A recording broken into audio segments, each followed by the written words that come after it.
हमें उम्मीद है कि हमारे दर्शकों को ये प्रश्न भी बहुत ज़्यादा पसंद आएगा, क्योंकि आखिरकार सभी लोग इसी माया ग्रसित प्रश्न के साथ ग्रसित हैं और ग्रसित ही नहीं बल्कि कंफ्यूज भी हैं।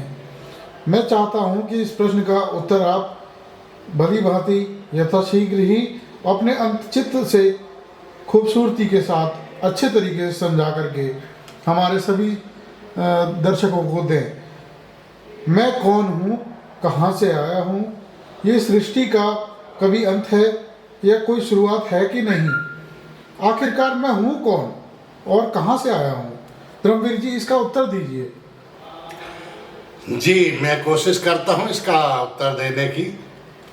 बहुत ही प्यारा सवाल है और सभी के दिमाग में ये रहना भी चाहिए और अपने आप से पूछना भी चाहिए, मैं कौन हूँ, कहाँ से आया हूँ, कहाँ जाना है, कि सृष्टि क्या है, क्या इसका अंत है या नहीं है। पहली बात तो मैं आपको बता दूँ, सृष्टि बनती बिगड़ती रहती है, चक्र है, साइकिलिंग सिस्टम है, जो हमेशा से था, हमेशा से है और रहेगा या नादी है, कभी ख़त्म नहीं होने वाला, कभी ख़त्म नहीं होना, ना कभी रुकने वाला।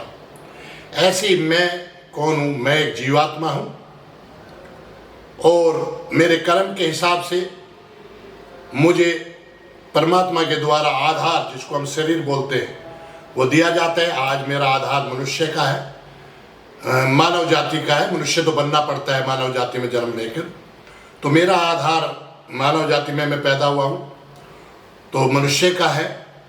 कर्म के हिसाब से किसी का चींटी का है, किसी का कुत्ते का है, किसी का हाथी का है। ये सब जीवात्माएं हैं जो कर्म के हिसाब से अलग अलग आधार में, अलग अलग शरीर में है। मैं और मेरा शरीर दो अलग चीज़ें हैं, दो अलग चीज़ें हैं। मैं चेतन हूँ, ये शरीर जड़ पदार्थ है। जीवात्मा जो करता है वो बिना आधार के शरीर के कुछ कर ही नहीं सकता।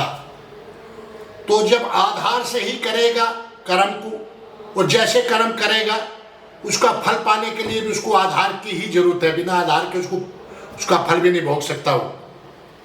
तो ये शरीर जो है दिया जाता है मुझे मेरे कर्म के आधार से, मेरा फल भोगने के लिए, अच्छे बुरे कर्म की सजा भोगने के लिए।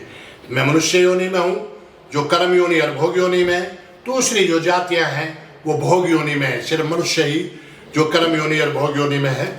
तो इसलिए अब जैसे मैं इस दुनिया में आया, जिस दिन मैं अपने घर वालों के आया, अपने पिताजी माताजी के यहाँ पैदा हुआ, वो दिन से वो मैं उनका बच्चा बना, वो मेरे माँ बाप बने। उससे पहले मैं कहा था, ना उनको पता ना मुझे पता।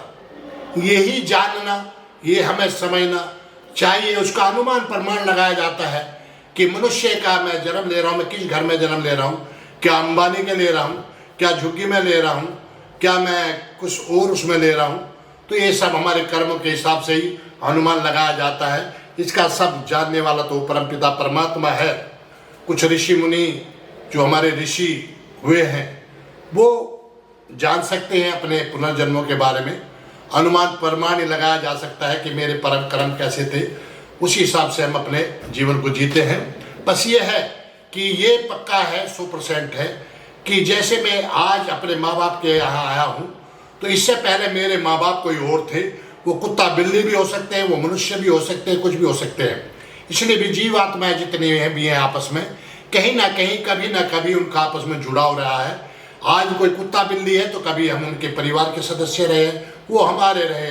कभी हम भी मोक्ष में रहे होंगे, कभी वो भी मोक्ष में रहे कि कुत्ता बिल्ली है। तो ये ही कर्म है, चलता रहेगा, कभी रुकने वाला नहीं है। दोस्तों, वीडियो को ज़्यादा से ज़्यादा लाइक करें, शेयर करें और सब्सक्राइब करें।